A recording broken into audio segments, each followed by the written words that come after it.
Red alert has been issued across all of Israel.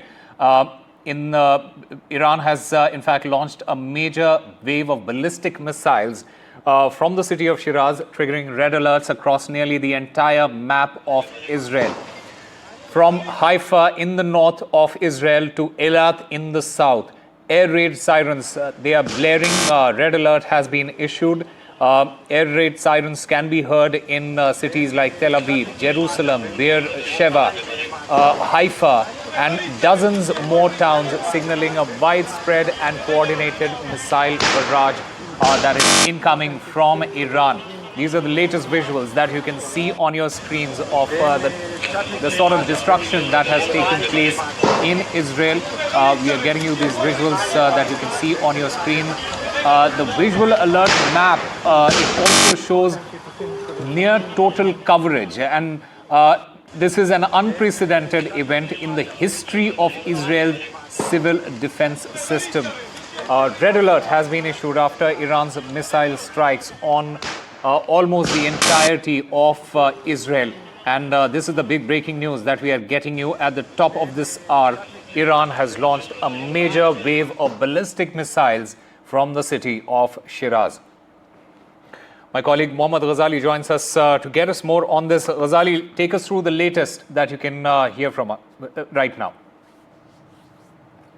See, this is the third day of a counter-strike by Iran, because this war was started by Israel by launching attacks inside Iran. Today, throughout the day, multiple locations, not just in the capital city of Tehran, but at different locations in Iran. There were oil depots, there were refineries, which are all sort of attacked by Israeli airstrikes. And it was anticipated that by evening, Iran will also retaliate. And late, just a few minutes ago, these ballistic missiles were launched from Iran towards Israeli city. And multiple cities have been impacted, not just in the north where Haifa is located, which is close to the Lebanese border, but towards Eilat, an area which is close to Egypt and borders with Jordan as well. So that particular area, they have all come under these aerial strikes from Iran. Only later we'll get to know the impact of these attacks, because Israel's aerial defense system has managed to intercept most of it. But the visual certainly suggests that the areas which have been hit has taken severe impact of this ballistic missile attack. Now, in the larger scheme of things, we'll have to see that how both the countries will drag this war for as many days, because US President Mr. Donald Trump has also sort of changed his tune in the last 24 hours, first warning Iran that it will not be allowed to sort of develop a nuclear bomb, but also asking it to go to the negotiating table. But now, in today's Truth Social post on his social media, he has clearly said that the war should end between both sides. Both Iran and Israel have been asked to stop the war. Earlier, it was these statements were just intended towards Iran to stop its attack towards Israel. But now, it appears that even US President has now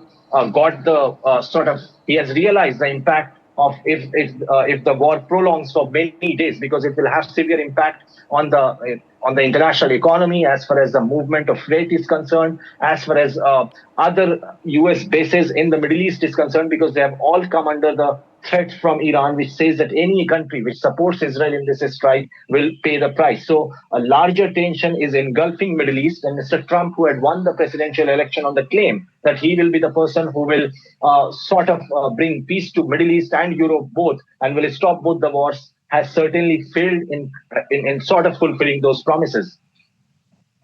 Minister, Aragachi's accusation of US involvement in the current situation. Ghazali, how might this affect Washington's diplomatic positioning in this particular region? Could this derail US efforts to de-escalate now?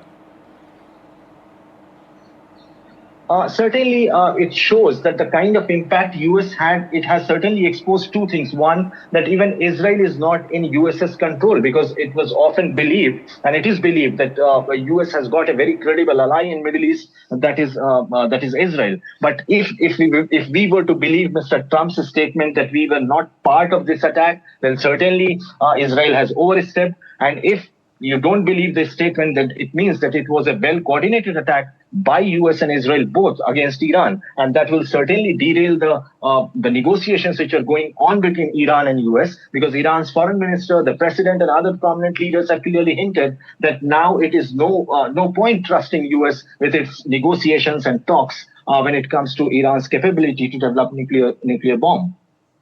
Right. Ghazali, stay with us, because what we are hearing from the IDF at the moment is that the IDF struck an Iranian refueling aircraft at Mashhad airport in eastern Iran, which is approximately 2,300 kilometers from Israel. The IF is operating to establish aerial superiority over Iranian airspace, is what the IDF has posted. What is more important and what is crucial is that this marks the longest range strike that has been conducted since the beginning of Operation Rising Lion.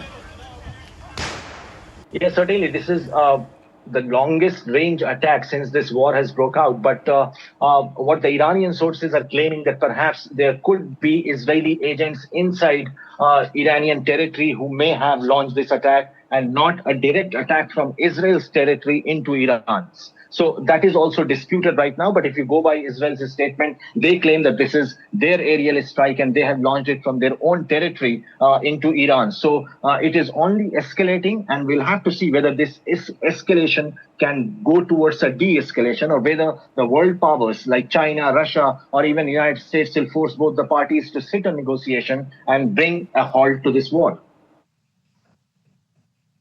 Iran has alleged that Mossad agents, they have been near Tehran, they have been captured, and there are multiple unverified reports coming out of Iran right now.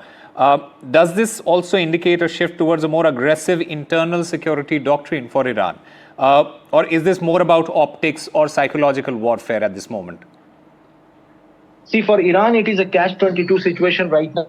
Because if they don't go for an all-out war, the domestic pressure will grow on Mr. Khamenei, who is the supreme leader right now. And he also faces another challenge, that most of his advisors, the senior military commanders, the ones who were part of the nuclear program, or the ones who were part of the negotiating team, most of them have been killed in Israeli strikes. So he also has to ensure his own safety, because the way Israeli jets are maneuvering in Iran's sky, it certainly shows that they have completely bypassed or penetrated through Iran's aerial space. So in that sense, either if Iran doesn't respond proportionately, if it doesn't respond proportionately, there will be domestic pressure on them. And it is also about the kind of influence Iran has in the Islamic world. They also have to consider that factor as well.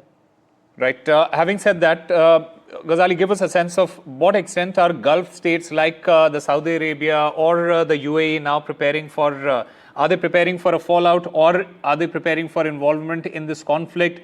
Are there any sort of signs of coalition shift that is forming at the moment? No, I think so, because if you would have seen the reaction of Arab states, even when Hamas attacked Israel, and then later the way Israel had continued its strikes into Gaza Strip, none of the Arab states have extended any kind of military support or even any diplomatic effort to stop Israel, because all this while they have only issued verbal statements of condemnation, and more so when it's the involvement of Iran, they will certainly take a step back. They don't want Iran's influence to grow in the Middle East, because they have all seen the kind of militias Iran had grown in different countries like Hezbollah in Lebanon. You had Houthis in Yemen. You have Hamas, which is also an ally of Israel. And then there are other militias which are operating from Iraq as well. So this is something which the Arab states will certainly not, they don't want the war to get to their doorsteps. They will certainly take a step back. And also, most of these countries, be it Qatar, be it Saudi Arabia, be it UAE, or even Iraq, they all have got US air bases there, or military bases in some of the regions.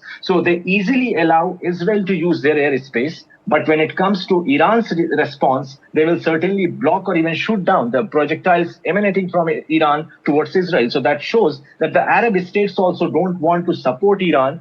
It is more of a cosmetic and verbal support which they have been issuing for the last 3 days. All right.